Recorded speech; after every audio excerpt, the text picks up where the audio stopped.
How the infamous robber barons of the Gilded Age really lived. Their opulent existence will blow you away.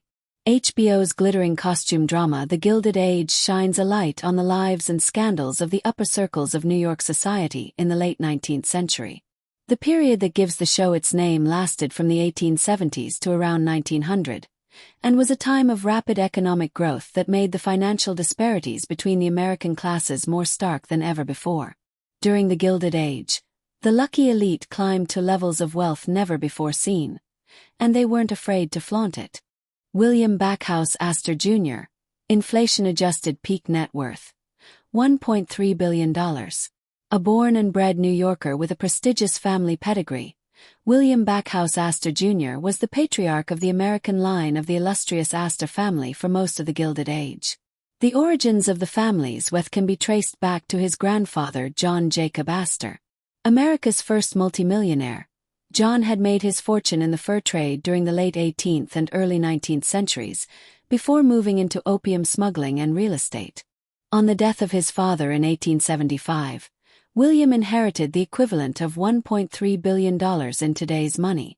More interested in spending his fortune than expanding it, the pleasure-loving heir splurged on what was then the world's biggest private yacht, as well as expensive racehorses, prized artworks, and a number of lavish residences in Manhattan, upstate New York, and fashionable Newport. Caroline Astor net worth, $1.3 billion. Much like her husband William, Caroline Astor, often referred to as Mrs. Astor, was outrageously extravagant. A scion of the Schermerhorn shipping clan. Another old-money New York family. The free-spending socialite married the Astor heir in 1853. She was famed for her exquisite jewelry collection, couture clothing, and fabulous parties. A major character in the Gilded Age, Mrs. Astor was the undisputed queen bee of New York society up until her death in 1908. Her notorious 400 list was reportedly created to keep the nouveau riche riffraff away from society events, helping to whittle down the Big Apple's fashionable set to the people who really mattered.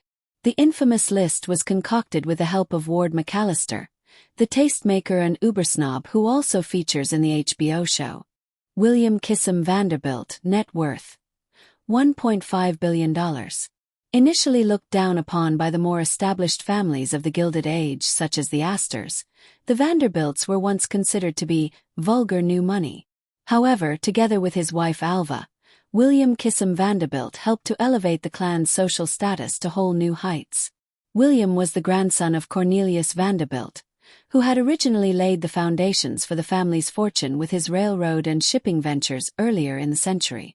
As well as donating huge sums of money to charity, William, who inherited the equivalent of $1.5 billion in 1877, splashed out on everything from prize-winning racehorses to racing cars and yachts. Much like the various other wealthy heirs of the era, he was also prone to a magnificent home or two. His property portfolio included a Chateauesque mansion on Manhattan's Fifth Avenue, the elegant marble house in Newport, pictured, and Chateau Vanderbilt near Paris, where he died in 1920. Alva Vanderbilt net worth, $1.5 billion. William Kissam Vanderbilt's wife Alva was even more desperate to shake off the inferior social status of her family. In a bid to outshine her arch-rival Caroline Astor and her plain dwelling at number 350 on New York's Fifth Avenue, the ambitious Alva commissioned what would turn out to be the thoroughfare's grandest home. She held the party of the century there in 1883, a costume ball that would cost the equivalent of $6 million in today's money. Every New York VIP was invited, bar Mrs. Astor. The grande dame of the NYC social scene was forced to beg for a place at the party, signaling the Vanderbilts' arrival in high society. William and Alva's divorce sent shockwaves through that very same social circle in 1895, with Alva receiving one of the biggest settlements of all time. She walked away with a whopping $332 million when adjusted for inflation, and became a tireless activist for women's voting rights. She eventually moved to France, and died in her Paris townhouse in 1933.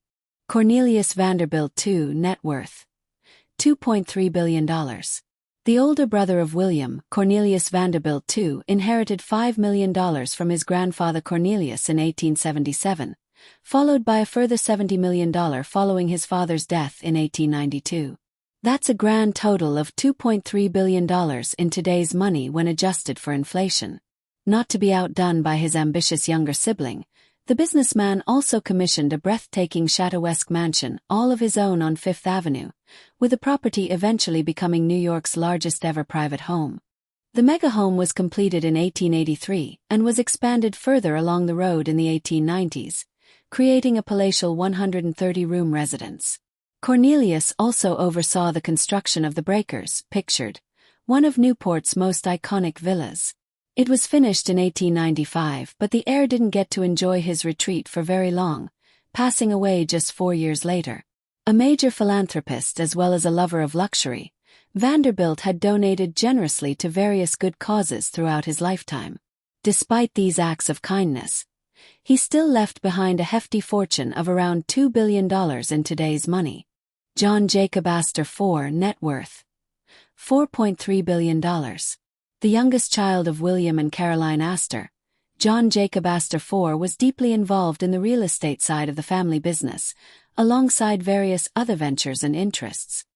His colorful career included overseeing the construction of the Astoria part of the Waldorf Astoria Hotel in 1897, writing a sci-fi novel, and inventing a bicycle brake. He was also a keen yachtsman. Despite his achievements, John Jacob Astor IV is sadly most remembered for his untimely death.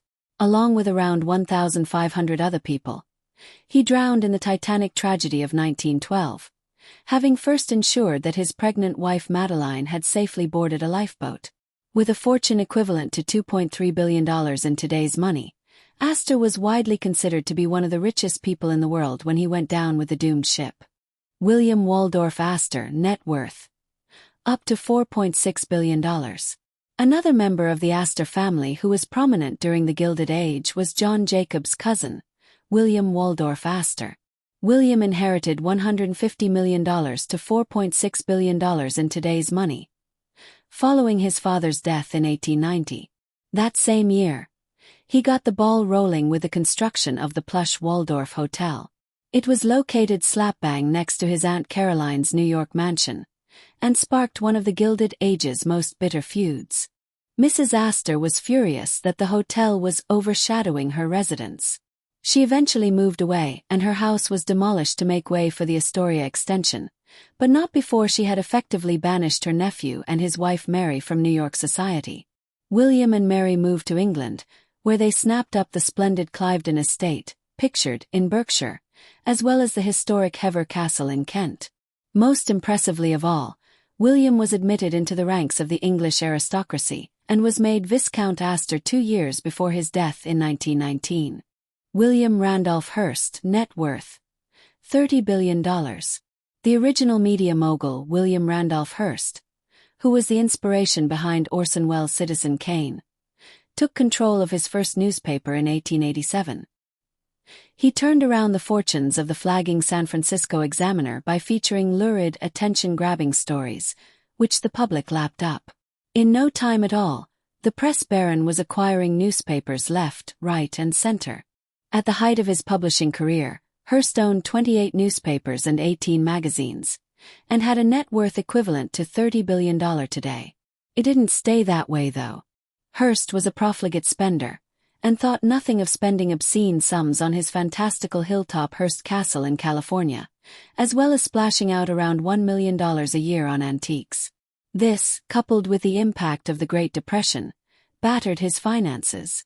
Hearst eventually had to sell off part of his media empire and art collection, and was a virtual recluse in his last years of his life. He died in 1951, significantly less wealthy. J.P. Morgan net worth up to $45 billion. The man who effectively bankrolled the Gilded Age, John Pierpont Morgan, rose to prominence in the 1870s, providing America's fast-growing industrial corporations with capital from British banks. Morgan was a partner in the firm that would go on to become the key source of funding for the U.S. government, and he ultimately took it over, turning the company into America's leading banking house. J.P. Morgan. By 1900, Morgan had amassed a huge fortune, which peaked at around $45 billion when adjusted for inflation. This allowed the financier to indulge his passion for yachting, as well as grow his collection of antiques, books, and clocks. Morgan's Madison Avenue mansion was the first private property in New York to have electric lights, and he also owned a country house in upstate New York. Powerful until the end, Morgan remained the leading figure in U.S. capitalism until his death in 1913. Thank you for watching.